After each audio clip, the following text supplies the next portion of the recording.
Welcome to EMO Lacrosse. If you're emo, comment down below. I've been spacing out the content this week because we are heading into the bye week of the PLL. I am going to post some more videos related to other lacrosse topics, but right now we're talking about the PLL and we are talking about the Waterdogs and their incredible response after a really poor showing week one. Yeah, they only lost 13-7 to the Cannons week one. We're seeing that the Cannons are a pretty good lacrosse team right now, but it felt like the Waterdogs just were meh in week one. But in week two, they beat the Chaos. I was wrong on that pick, but they edged the Chaos 14-12, and they also beat the Chrome in a 14-9 game. So here's what I'm going to say about the Waterdogs. They have improved a lot since week one. And it's weird saying that, but in week two, remember, they had 2 games. So 2 out of 3 games, they have played well. 1 game against the Cannons, not really that great. Ryan Brown, to me, is the ultimate X factor along with Mikey Schlosser. I think that those two have helped open up this offense. Also, Ben Reeves stepping up, Connor Kelly, Zach Courier. The offense just all of a sudden in week 2 was opened up, passing more. And remember, that's without Michael Sowers, who had 2 points in his first game. So really just an incredible turnaround. And then Jake Withers from the Faceoff X has actually been pretty good this season for the Waterdogs. So like the top level of the team just is playing solid, sound, fundamental, and fast lacrosse, and they're scoring goals and they're getting things right. Defense playing all right, but they turned it around from week one. I think that's what a lot of people are noticing. And when you look at sports, you can kind of compare it to the stock market here. Buy low, sell high. A lot of people are really high on the Waterdogs, and I'm not super high on the Waterdogs. Like, I don't have championship expectations for them, but I certainly think that they can compete.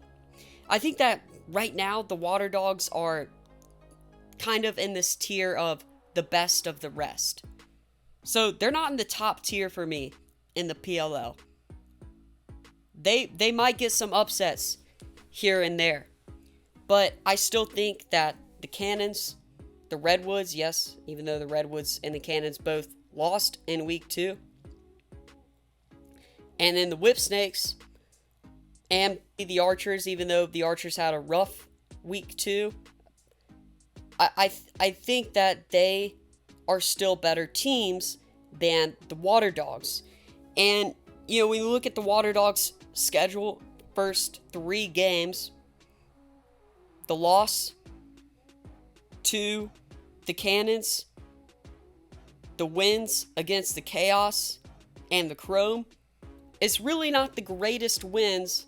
And then, a mediocre loss versus the Cannons.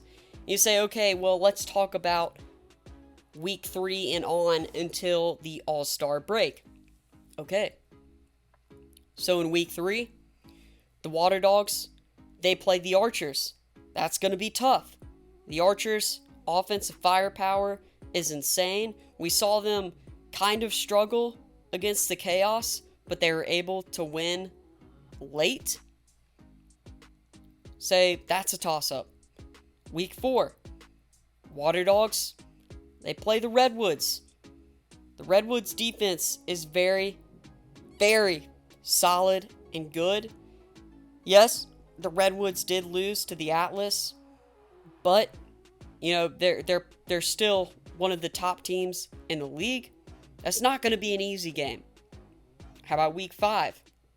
Right before All-Star weekend, the Waterdogs play the Cannons. I think that's a game that the Waterdogs can take here. And then they also played the Chrome. So that's another game that they probably could or should win against the Chrome, depending on how the Chrome are doing health-wise, because they have been gashed. But, this goes to show that, yes, the Waterdogs turned a lot around, but they still have a long way to go. And their schedule, really, week 3 and week 4 could be one of the hardest schedules. I'd have to look at some of the other schedules more in depth. Yes, they don't catch the whip snakes, but this could be tough for the Waterdogs. Having the Archers, having the Redwoods, the Cannons, it's not going to be easy, but I do think that the Waterdogs are still a good lacrosse team. I just don't know how they're going to get through this schedule unscathed, and really, if you should have the expectations of being one of the top teams in the league. Yes, they're good. They might be the best of the rest, and by the rest, I mean maybe the Cannons, Atlas, and the Chaos. But are they with the big boys? Quite frankly, I think they're in the middle, and we'll see. You know, they could probably change things up. Maybe Michael Sowers turns everything around and they become a powerhouse. There's only one way to find out, by the way. We got to watch some lacrosse. So let me know your opinions down below on the Waterdogs. How do you feel about their future in the PLL? Thanks for watching EMO. Make sure to comment, like, and subscribe. Welcome to Extra Man Open Lacrosse. We are talking about the Waterdogs. Now, we're heading into an off weekend, so it's kind of just trying to space out some of the content for you guys. And now we're going to start talking about the leagues, like teams, because now we really have a good